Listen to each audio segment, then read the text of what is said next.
The province's COVID advisory team says there are a wide range of scenarios on what the fall may look like in the fourth wave.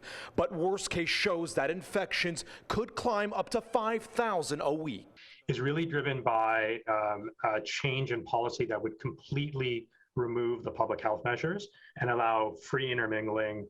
In the latest edition of Projections, Dr. Fahad Razak with the advisory table says case counts and hospitalizations have plateaued at the moment, but with impending cooler weather, more contacts in schools, and sagging vaccination rates, the science table adds it's too early to tell. In this chart, Ontario is on track to see a rolling 7-day average of 1,000 new cases, but a 25% decrease in transmission would keep the average into the low hundreds, well below what was predicted a month ago when 4,000 were projected. What it's signaling is there's no scientifically available mechanism we have now to really narrow that down into a tight prediction.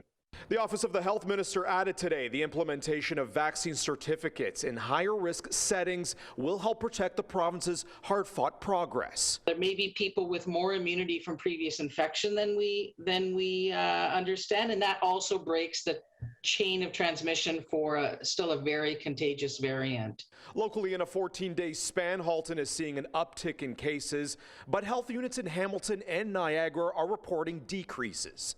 The head of the McMaster Family Health Team, Kathy Risden, says recent Hamilton projections showed a moderate 100 infections a day at this point. The worst case scenario on the peak near the end of October was 200 cases a day.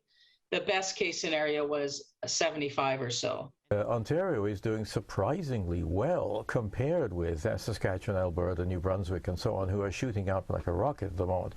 The science table says current vaccination will reduce the risk of infection by 85%. Epidemiologist with Ryerson University, Tim Sly, says vaccine coverage still isn't high enough. Otherwise, what we'll enter into is a form of endemicity, an endemic status, where we will expect periodic cases, little group cases here and there. Ontario's top doctor Kieran Moore did not address the media today in the wake of the new modelling data being released. He's expected to hold a briefing tomorrow.